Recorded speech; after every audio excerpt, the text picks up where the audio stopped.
नमस्कार बच्चों, आज हम अपनी हिंदी की पाठ्य पुस्तक उन्नति का पाठ 3 सबसे सुंदर लड़की के विषय में पढ़ेंगे। हमने पाठ को कक्षा में अच्छी तरह से पढ़ लिया था। आज हम उसका अभ्यास कार्य करेंगे। बच्चों, पहले हम मौखिक प्रश्न की बात करते हैं। मौखिक प्रश्न में हमें उत्तर मौखिक में देने पड़ते हैं, यानी कि ओरल देने पड़ते हैं, और एक शब्द में जवाब देना है। ठीक है, तो मैं आपको पूरे में बताऊंगी, लेकिन आप उसको एक शब्द में या एक वाक्य में दे सकते हैं। इस पाठ के लेखक कौन है? बच्चों, लेखक राइटर होता है।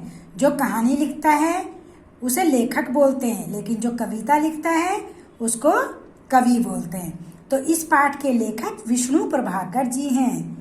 कलाकार अपने खिलौने किन किन चीज़ों से बनाता था? सीपियों, रंग बिरंगी कोड़ियों, विभिन्न प्रकार के सुंदर शंखों तथा विचित्र प्रकार के पत्थरों से खिलौने बनाता था।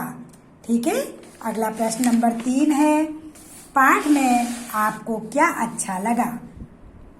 अब आपको जो भी अच्छा लगा पाठ में, आप उसके बारे में बताएंगे। तो मंजरी के हृदय से कनक के प्रति जलन और ईर्ष्या का दूर होना हमें अच्छा लगा। अगला है, मंजरी मन ही मन क्या चाहती थी? समुद्र की लहरों पर तैरना। अगला है, कनक की माँ बच्चों को पालने के लिए क्या करती थी? मछलियाँ पकड़कर बेचती थी। कलाकार के बेटे का नाम क्या था? वह कितने वर्ष का था? कलाकार के बेटे का नाम हर्ष था और वह 11 वर्ष की आयु का था। मंजरी को हर्ष के साथ किसकी दोस्ती पसंद नहीं थी? दोस्ती मतलब फ्रेंडशिप। तो कनक की दोस्ती पसंद नहीं थी। ठीक है बच्चों, ये आपके मौखिक प्रश्न हैं, इनके उत्तर आपने नहीं लिखने। अब जो आगे के लिखित प्रश्न हैं उनके उत्तर आप लिखेंगे। कनक कौन थी? वह क्या काम करती थी? इसका उत्तर है, कनक बहुत गरीब लड़की थी। वह छोटे छोटे शंखों की मालाएं बनाकर बाजार में बेचती थी। प्रश्न नंबर 2 है, हर्ष के पिता सुंदर पक्षी क्यों बना रहे थे? हर्ष के पिता सुंदर पक्षी, सबसे सुंदर लड़की मंजरी को जन्मदिन पर उपहार में देने के लिए बना रहे थे। उपहार मतलब गिफ्ट में, यानी कि मंजरी का जन्मदिन आने वाला था, तो इसलिए उसको गिफ्ट में देने के लिए वो बना रहे थे। अगला प्रश्न है, मंजरी ने सबसे सुंदर खिलौना कनक को देते हुए क्या कहा?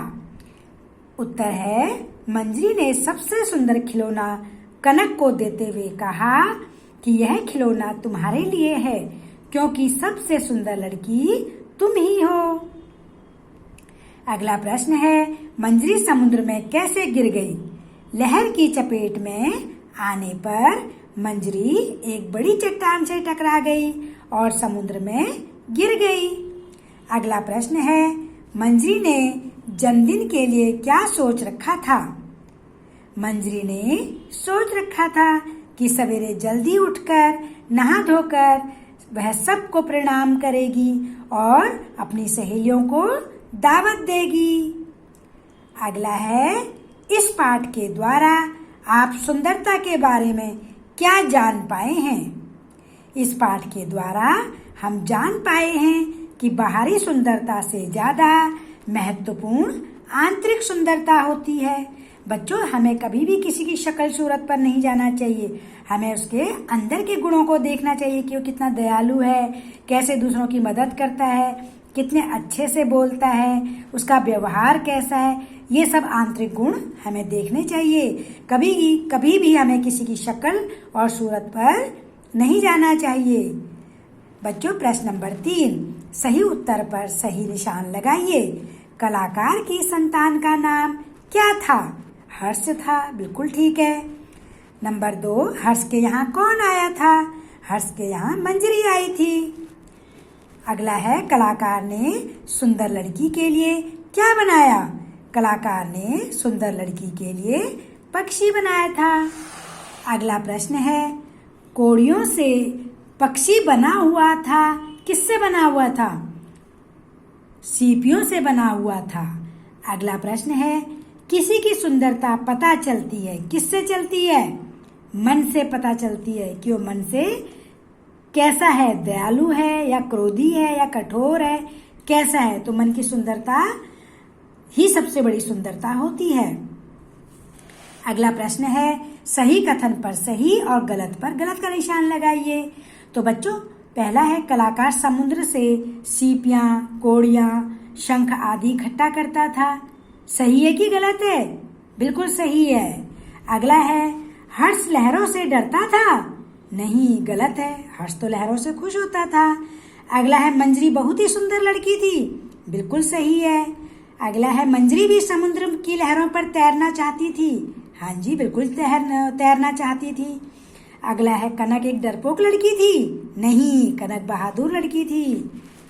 कनक और हर्ष ने मंजरी की जान बचाई थी। यस, बिल्कुल सही है, बचाई थी। बच्चों, अगला है, किसने कहा, किससे कहा? लहरें तो मेरे साथ खेलने आती हैं। हर्ष ने कहा था। किससे कहा था? मंजरी से कहा था। पर तुम्हें किसने बताया? ये मंजरी ने कहा था। किससे कहा था? हर्ष से कहा था। मैंने सबसे सुंदर लड़की के लिए सबसे सुंदर खिलौना बनाया है। किसने कहा था? कलाकार ने कहा था। किससे कहा था? हर्ष से कहा था। और थर्ड नंबर जो हमारा छूट गया है वो था हर्ष, यहाँ आ जाओ। किसने कहा था? कनक ने कहा था। किससे कहा था? हर्ष से कहा था। ओके बच्चों, अब अगला है प्रश्न नंबर 6। सही शब्द चुनकर रिक्त स्थान भरो। समुद्र के किनारे क्या था? गांव था। बिल्कुल सही है।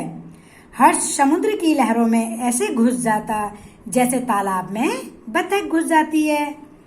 अगला, लहरें तो हमारे साथ खेलने आती हैं, लड़ने थोड़ी आती हैं। कनक छोटे छोटे शंखों की माला बनाकर बेचती थी। बिल्कुल सही है।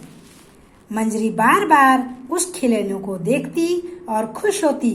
जो खिलौना उसको कनक ने दिया था, उस खिलौने को देखती और बहुत खुश होती थी।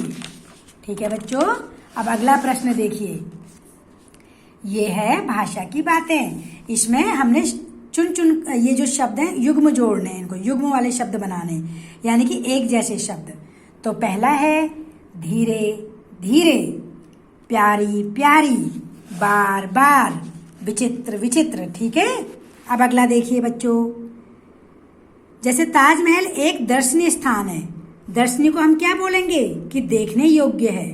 ठीक है, तो हम देखने योग्य को क्या बोलते हैं? दर्शनीय बोलते हैं। तो इसी तरह ईश्वर को मानने वाला क्या कहलाता है? आस्तिक कहलाता है। जो कभी ना मरे वो कौन होता है? अमर होता है। मास में एक बार होने वाला क्या होता है? मासिक होता है। जो जल में रहता है उसे क्या बोलते हैं? जलचर बोलते हैं। ऊपर लिखा हुआ क्या होता है? उपयुक्त होता है। तो यानी कि बच्चों, पूरा वाक्य ना बोल के हम उसके स्थान पर एक छोटा सा शब्द बोल सकते हैं। इसी को हम बोलते हैं कि वाक्यांश के लिए एक शब्द लिखिए। अगला है प्रश्न नंबर 3। निम्नलिखित शब्दों में से जो पर्यायवाची शब्द नहीं है उस पर गोला लगाना है। समुद्र को हम सागर भी बोलते हैं, सिंधु भी बोलते हैं, परंतु शारदा नहीं बोलते। दोस्त को हम मित्र बोलते हैं, सखा बोलते हैं, लेकिन शत्रु नहीं बोलते। पत्थर को हम ऊपल भी बोलते हैं, पाषाण भी बोलते हैं, लेकिन चट्टान नहीं बोलते। हाथ को हम कर भी बोलते हैं, हस्त भी बोलते हैं, लेकिन नर नहीं बोलते।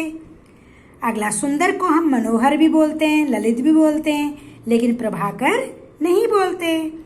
तो बच्चों, अगला प्रश्न है, उचित शब्दों के सही वचन रूप से खाली स्थान भरो। मैंने पहले एक बड़ा सा हीरा उठाया, फिर हीरों से अपनी सभी जेबें भर ली। ठीक है बच्चों, एक के लिए हीरा आया है और बहुत सारों के लिए हीरो आया है। वहां एक सांप तो था नहीं, बड़े बड़े सांपों से पूरी घाटी भरी थी। तो एक के लिए सांप आ गया और बड़े बड़े सांपों। ठीक है, बहुवचन आ गया सांप का। एक एक साथी आता गया और सभी साथियों ने काम पूरा किया। एक एक के लिए साथी आ गया और सभी के लिए साथियों आ गया। जहाज पर एक नाविक नहीं था और बाकी नाविकों ने जहाज चला दिया। तो बच्चों, एक के लिए नाविक आया यानी कि एक वचन, और बहुत सारों के लिए नाविकों। अब अगला है अनुस्वार और अनुनासिक के शब्द लिखने हैं। अनुस्वार होता है अंक की बिंदी। आप अंक और अह पढ़ते हैं ना, तो जो अंक होता है उसकी बिंदी अनुस्वार कहलाती है। तो जैसे सुंदर, मंजरी, प्रशंसा, परंतु, शंख, ये अनुस्वार के शब्द हैं। अनुनासिक को हम चंद्रबिंदु बोलते हैं, है ना बच्चों। इसमें मुंह और नाक दोनों से इसको बोलते हैं, जैसे तालियां खींच के बोलते हैं, ठीक है। वहां, आंखों, जहां, मालाएं। तो बच्चों, ये आशा है आपको ये सारा पाठ समझ आ गया होगा। इसमें प्रश्न नंबर 4 जो है उसको आप कलर करेंगे बुक में ही। अब आपने अपनी नोटबुक में क्या काम करना है? नोटबुक में आपने सिर्फ प्रश्न नंबर 2, ये जो लिखित प्रश्न हैं ये करने हैं, और सारा काम आपका बुक में होना चाहिए, ठीक है बच्चों। आपने सुंदर सुंदर राइटिंग में अपनी नोटबुक में ये काम करना है, और सारा काम बुक में करना है। किसने कहा, किससे कहा, ये भी आपका बुक में ही होगा, ठीक है। इसको भी आपने बुक में ही करना है। आशा है सभी बच्चों को ये समझ आ गया होगा। अब आप इसे अपनी हिंदी की टेक्स्ट नोटबुक में पूरा करिए। धन्यवाद बच्चों।